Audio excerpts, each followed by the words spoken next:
Have you ever noticed that bullies don't tend to hang out in public by themselves as much? Now, I'm not saying everybody that likes to hang out with friends or even that has nervousness about hanging out by themselves in public is anything but wise. Like, but bullies don't like to be in social situations without backup, because the way that they deal with their insecurities is to make sure they've got someone outside of them validating their processes. And the inverse of this is people hermiting to learn about themselves. Now, some of the benefits of hermiting are we don't necessarily get to experience the outside world, um, potentially teaching us about our opinions. Um,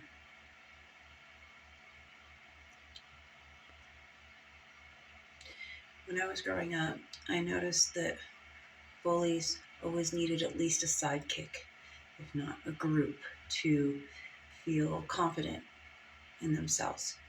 And as I got older and braver and learned to embrace time alone intentionally, I realized we learn so much more about ourselves. We can, when we're willing to look within and study our own patterns. And I walked past a couple of people who had really actively bullied me or attempted to, some in the recent past and some in the somewhat more distant past. And I realized that, one, I wasn't afraid of either of them anymore. And that wasn't just afraid, but I wasn't afraid on a level where I felt like I needed either of their approval, where I was afraid of what they thought of me. I just wasn't afraid, period. And two, I realized more about the process of bullying is not only because the bully is wounded, not only because wounding is the pattern they know, right?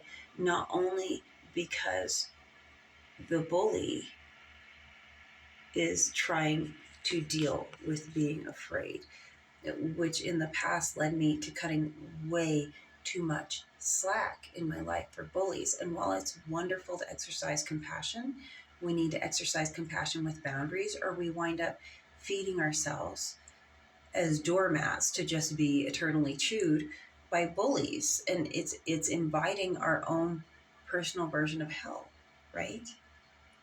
So I walk past these two people, they're silent. I'm doing something completely unrelated to them, which I hope for their sake they eventually figured out.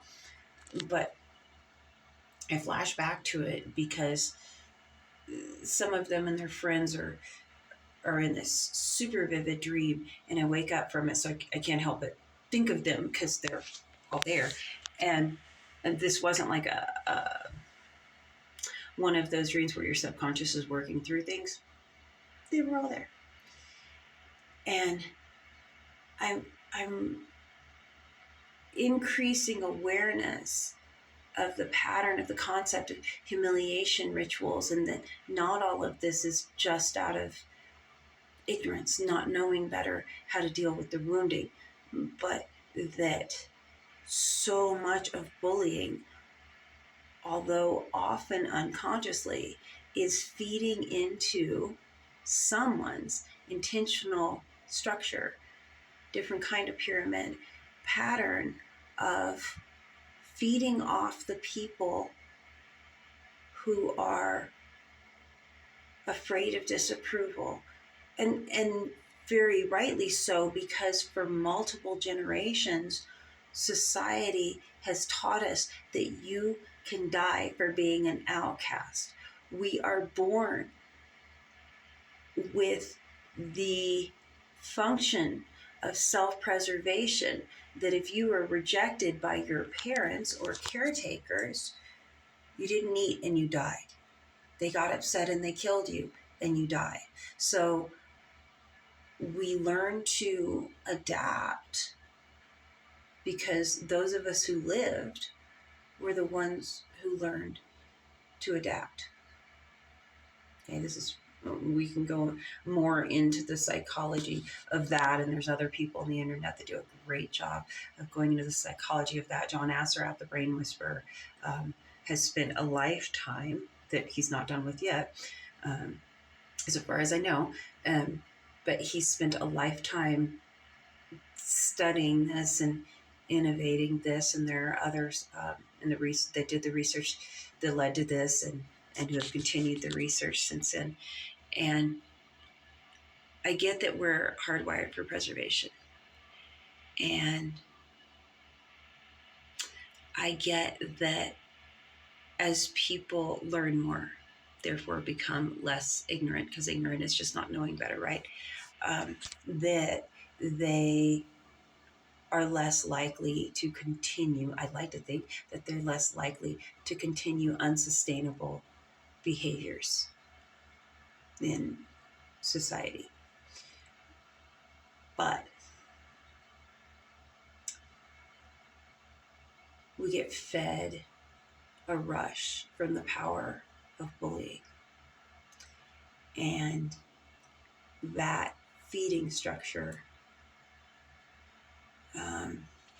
often prompts people to continue the habit.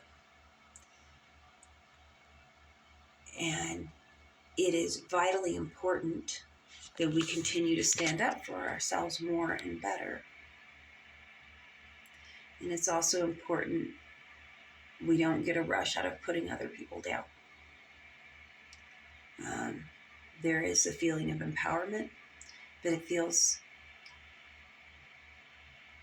kind of strong and neutral as we get more comfortable in our power. And it can feel like a cork bobbing out of the water at first, so we can get a rush from that. But it's really important not to develop the habit of getting a rush from being mean, because it's feeding off of someone else's fear, and that's what bullies do in the first place. So we need to be the bigger person, not better, not superior, but to just act bigger, to act more mature. It's not about looking down on other people. It's acting our size and exercising and stretching our capabilities for being the mature big brother. The native cultures called it big brother, big sister. It's not about looking down on other people, but it's also no longer about placing ourselves beneath other people as the doormats, as their food source, because they too have the potential to access a limitless amount of energy from the universe, and they don't need to feed off of us anymore. They just think they do because they looked for a way to not do their spiritual work, to not integrate their shadows, and to still feel like they had the power that they believed they weren't strong enough to get otherwise. And not everybody makes it to enlightenment. Not everybody ascends. Okay, some people cling to unsustainable patterns for so long or so tightly that they wind up falling away with those patterns, and their essence goes into more sustainable patterns. And I go into the details of that in other places, but I'm just trying to cover an overview for now, because for quite some time I have seen the trend of groups and individuals feeling justified in continuing to bully back. And yes, it's really important to stand up for ourselves, like really important to stand up for ourselves. And part of integrating our shadow and honoring our inner child is allowing our shadow to speak, allowing our inner child to stand up for themselves and standing up for our inner child.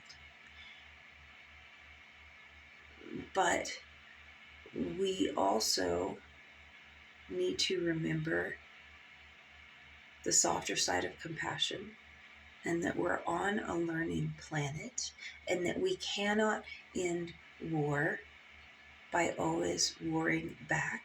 So always be looking for opportunities to exercise kindness and try our best to be good parents to ourselves by really trying to always listen as much as possible for our inner child when it's feeling needing protected. And that can be in silence, that can be in temporary seclusion, or that can be speaking up to a bully. But when we got behind keyboards, we somehow started feeling maybe less responsibility to self-accountability, and felt more free to bully others and more free to speak without doing our homework, without doing our research. And it's really important to remember that if we wished we lived in a kinder world, which most of us do, right? If we wish that, then we've also got to be actively building that kinder world. And yes, part of that sometimes is putting bullies in their place. And no, I don't mean tying them to a pole and hurting them any more than we would want that done to us. But if I'm genuinely being an A-bag, I want boundaries because I'm self-accountable. Now these days, I check myself often enough that I don't have to suffer so much discomfort. And that gets translated a lot of time with people around me who frankly try to take me on when I'm not wanting to fight. When those people try to take me on, they eventually decide that I don't have to follow the same rules. And it's not that. I don't have to suffer as extreme or uncomfortable the consequences, genuinely speaking, these days, because I'm willing to take self-accountability, because I'm willing to correct myself. And so I don't have to have the universe kick my A. It's not smugness. It's because I chose a path for the first nearly 50 years of my life that I'm 40 now, 49 now. I chose a path for the first part of my life that kicked my A so thoroughly, so seemingly unfairly, so much that I would be humble when I came into my power. That's it. And it is starting to look like I have so much privilege now. And I worked my butt off. I worked my butt off so that I could learn the hard way a lot of times how to walk this path better with compassion, so that I could lead others to more compassion and peace. That's why I'm here. And I'm not going to be stopped, no matter how many bullies try to stop me. Because I have learned to not be afraid of my own shadow. And if you really want power, you better get a better plan than trying to rob it from other people, because those days are ending. Y'all have a good day. Blessings.